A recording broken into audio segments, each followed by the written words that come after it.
Assalamualaikum warahmatullahi wabarakatuh.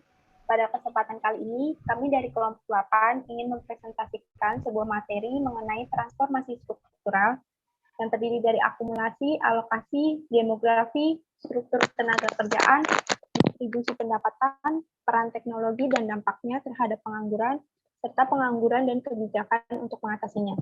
Sebelumnya, kami akan memperkenalkan diri terlebih dahulu. Perkenalkan, nama saya Sekar Aitia. Kemudian ada Dena Rizka Putri, Alung Priya Gumilang, dan saya langsung ke materi.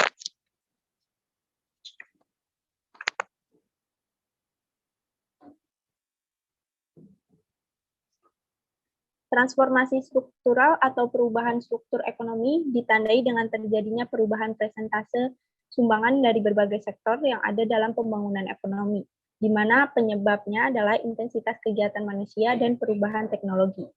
Sementara definisi struktur ekonomi merupakan komponen dari peran sektor-sektor perekonomian suatu daerah yang dapat dilihat dari kontribusi masing-masing dalam produk domestik bruto. Selain itu, proses transformasi struktural juga ditandai dengan adanya perubahan pada struktur ekonomi yang tercermin dari perubahan distribusi sektoral atau shift share pada pendapatan nasional. Next. Definisi transformasi struktural secara umum yaitu sebuah proses perubahan struktur perekonomian dari sektor pertanian menjadi sektor industri yang berhubungan antara pertumbuhan output dan produktivitas secara dinamis sebagai penggerak pertumbuhan ekonomi.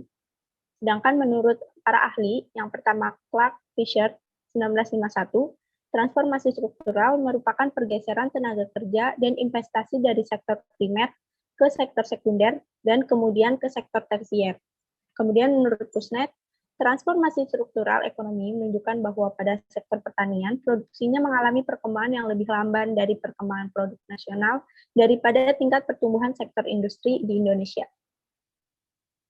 Next.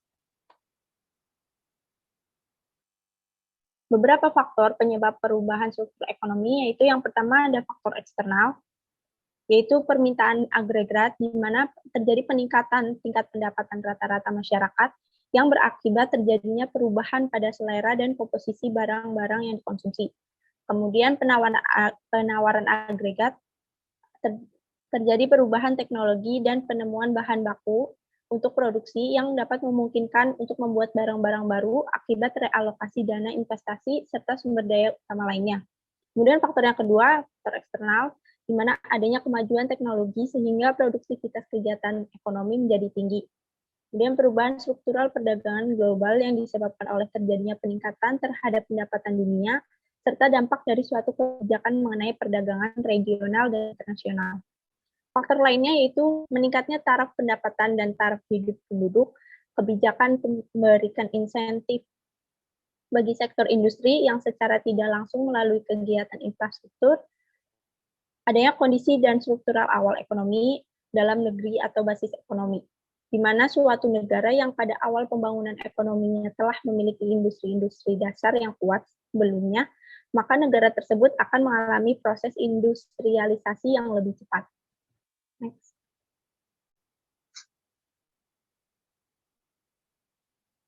Menurut Hollis Chenery, mengenai teori pertumbuhan negara, terjadinya pertumbuhan ekonomi ini ditandai dengan terjadinya peningkatan GDP di mana terdapat 4 proses yang menyertainya, yakni proses akumulasi, alokasi, demografi, dan proses distribusi pendapatan. Next. Proses yang pertama yaitu proses akumulasi, di mana proses akumulasi itu merupakan sebuah proses yang disertai dengan pertumbuhan ekonomi pada suatu negara. Pertumbuhan ekonomi negara tersebut ditandai dengan meningkatnya GDP sehingga terjadi peningkatan terhadap penggunaan barang modal. Ditulis dalam persamaan ekonomi makro yaitu Y sama dengan C plus I plus D plus X min M, di mana C merupakan konsumsi, I adalah investasi, G merupakan pengeluaran pemerintahan, X min M merupakan ekspor neto. Sebuah perusahaan dengan tingkat laba yang tinggi dapat menggunakan dana yang dimilikinya untuk mengganti atau menambah sumber yang digunakan dalam proses produksi, sehingga perusahaan mampu melakukan proses akumulasi lebih cepat. Sama halnya dengan negara. Negara yang berpendapatan tinggi akan memiliki akses yang lebih baik terhadap sumber daya sehingga mempermudah negara mengganti atau menambah sumber dayanya untuk meningkatkan kapasitas produksinya dan meningkatkan pendapatan sehingga pertumbuhan ekonominya dapat berlangsung secara terus-menerus dan menuju ke arah yang lebih baik.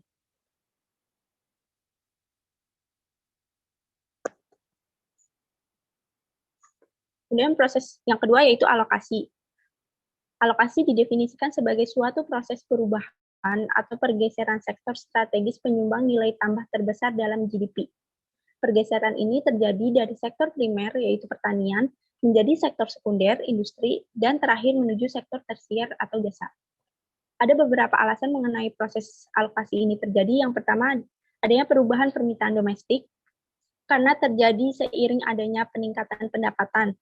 Di mana pendapatan masyarakat semakin tinggi, maka permintaan masyarakat juga semakin bervariatif sehingga permintaan terhadap barang-barang kebutuhan pokok relatif mengalami penurunan. Alasan yang kedua yaitu perubahan struktur produksi, di mana semakin tinggi peran serta barang modal dalam proses produksi, maka struktur produksi juga akan mengarah kepada struktur yang industrial. Hal ini akan mengubah pola produksi sebuah negara yang berawal dari memproduksi sektor primer menjadi produsen barang-barang olahan hasil produk sektor industri. Yang terakhir yaitu perubahan struktur perdagangan luar negeri, di mana perubahan ini dipengaruhi oleh barang yang diproduksi dalam jumlah banyak. Perubahan ini juga berakibat pada perubahan terhadap struktur ekspornya. Lanjut sama Alun.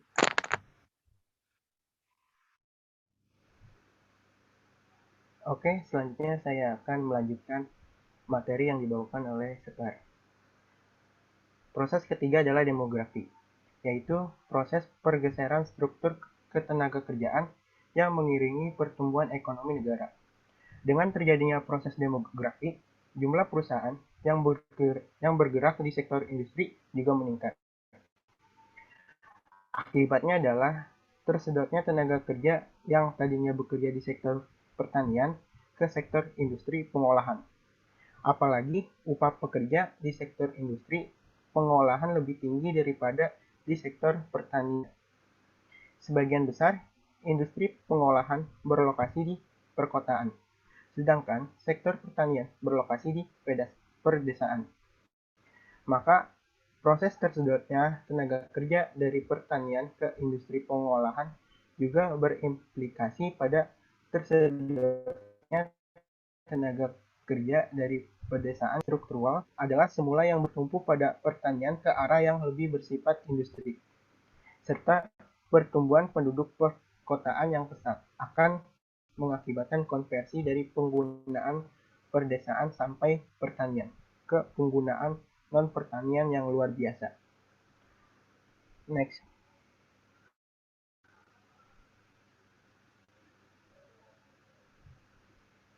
Selanjutnya, distribusi pendapatan. Distribusi pendapatan menurut Ahluwalia dalam Sadono tahun 1996 mengemukakan bahwa dua gambaran mengenai keadaan distribusi pendapatan, yaitu distribusi pendapatan relatif dan distribusi pendapatan mutlak. Distribusi pendapatan relatif adalah perbandingan jumlah pendapatan yang diterima oleh berbagai golongan penerima pendapatan. Distribusi pendapatan mutlak adalah persentase jumlah penduduk yang pendapatannya mencapai suatu tingkat pendapatan tertentu atau kurang. Distribusi pendapatan yang merata dan pertumbuhan ekonomi hingga kini masih menjadi perhatian banyak ahli ekonomi dalam konteks pembangunan. Strategi pembangunan yang hanya bertumpu pada pencapaian pertumbuhan ekonomi yang tinggi ternyata membuat disparitas pendapatannya regional yang tinggi juga. Oke, next.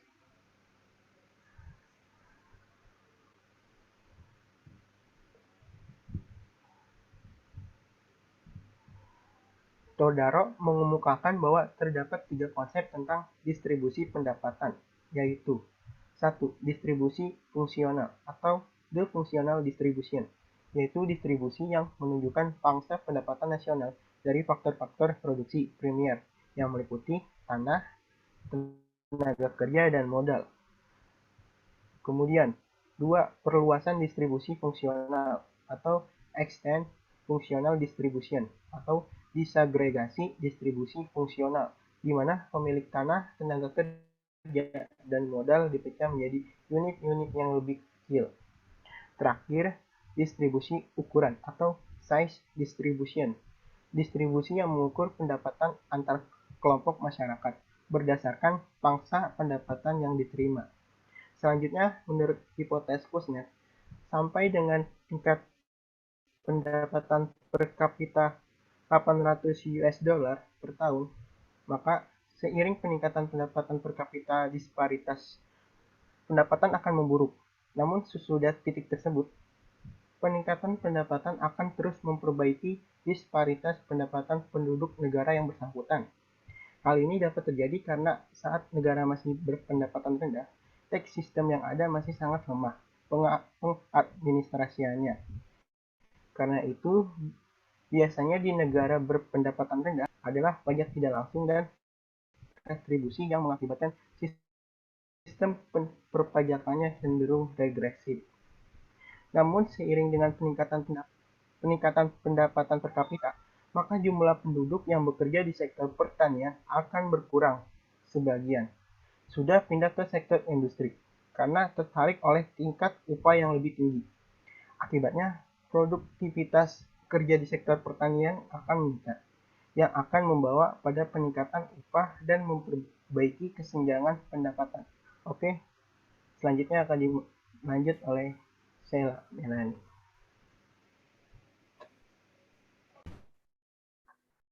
Struktur tenaga kerja. Pertumbuhan ekonomi adalah suatu peluang karena ekonomi yang tumbuh akan menciptakan banyak peluang faktor produksi dari perekonomian daerah.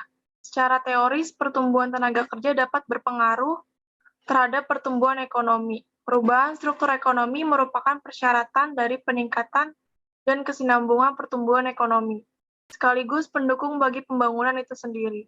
Proses perubahan struktur perekonomian ditandai dengan menurunnya sektor primer atau pertanian, pengaruh sektor sekunder atau industri, dan pangsa sektor tersier atau jasa, juga memberikan kontribusi yang meningkat sejalan dengan pertumbuhan ekonomi. Peran teknologi terhadap transformasi struktural. Kemajuan teknologi dapat mengubah cara berproduksi, cara berperilaku, serta hubungan-hubungan sosial lainnya. Perubahan tersebut tidak dapat ditolak, melainkan bagaimana negara mengambil manfaat dari teknologi tersebut bagi kepentingan bersama. Pengusahaan teknologi akan membantu industri untuk cepat bertumbuh kembang dan mendorong daya saing. Digitalisasi sebagai salah satu produk teknologi saat ini sudah menjadi bagian terpenting untuk mencapai tingkatan efisiensi yang diinginkan oleh sektor bisnis. Beberapa aplikasi digital dan usaha startup atau perusahaan rintisan terus meningkat dan berkembang. Ini tentu memberikan peluang dalam merealisasikan potensi ekonomi yang artinya perekonomian menuju proses transformasi struktural yang memang diharapkan. Selanjutnya akan dilanjutkan oleh Dena. Baik, saya akan melanjutkan presentasi yang telah diberikan. Kemudian saya akan membahas tentang pengangguran. Menurut Sadono Sukirno tahun 1994, pengangguran adalah suatu keadaan di mana seseorang yang tergolong dalam angkatan kerja ingin mendapatkan pekerjaan tetapi belum dapat memperolehnya. Pengangguran adalah keadaan di mana orang ingin bekerja namun tidak mendapat pekerjaan. Pengangguran merupakan salah satu penyakit ekonomi yang sangat berpengaruh terhadap tingkat pertumbuhan ekonomi. Next.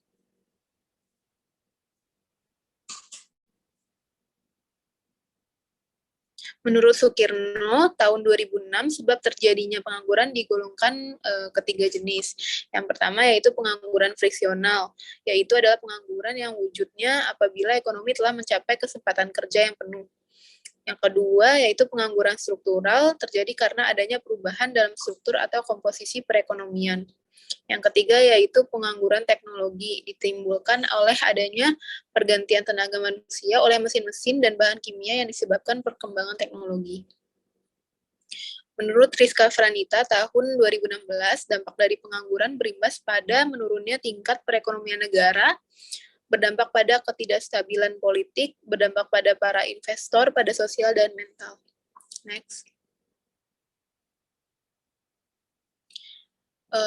menurut Puput Haryanto, kebijakan yang secara normatif harus dilakukan pemerintah terkait mengatasi pengangguran antara lain yang pertama kebijakan fiskal, di mana kebijakan ini dilakukan pemerintah dengan cara mengubah penerimaan dan pengeluaran negara. Kebijakan ini diambil untuk menstabilkan ekonomi, memperluas kesempatan kerja, mempertinggi pertumbuhan ekonomi, dan keadilan dalam pemerataan pendapatan. Yang kedua yaitu kebijakan moneter. Kebijakan yang diambil oleh Bank Sentral untuk mengendalikan jumlah uang yang beredar di masyarakat. Pengaturan jumlah uang yang beredar pada masyarakat diatur dengan cara menambah atau mengurangi jumlah uang yang beredar. Yang ketiga yaitu kebijakan pendapatan atau juga kebijakan harga dan upah. Adalah kebijakan yang dilakukan oleh pemerintah untuk mempengaruhi atau mengendalikan tingkat kenaikan harga-harga, upah nominal, dan bentuk-bentuk pendapatan lainnya. Contohnya yaitu kebijakan upah minimum atau UMR.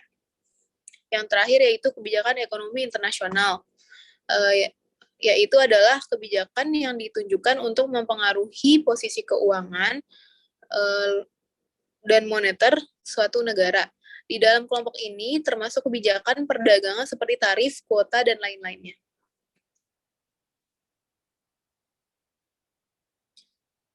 Solusi dalam mengatasi pengangguran. Yang pertama, memperluas kesempatan kerja.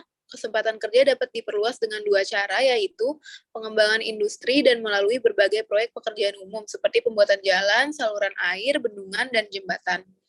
Yang kedua yaitu menurunkan jumlah angkatan kerja. Yang ketiga, meningkatkan kualitas kerja dari tenaga kerja yang ada, sehingga mampu menyesuaikan diri dengan tuntutan keadaan.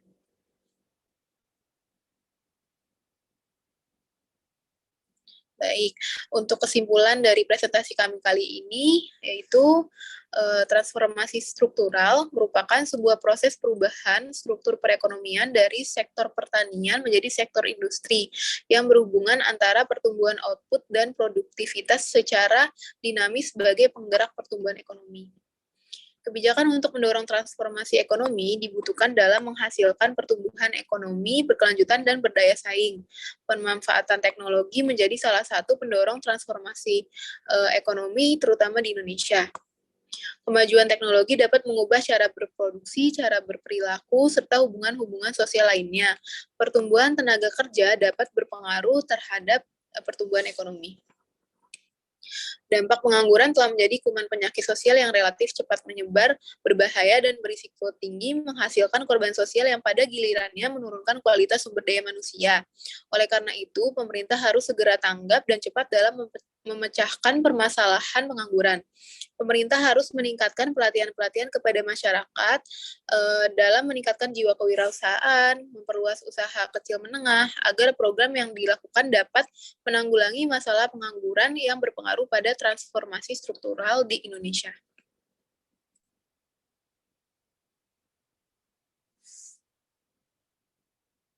Next. Berikut daftar pustaka dari materi presentasi kami kali ini.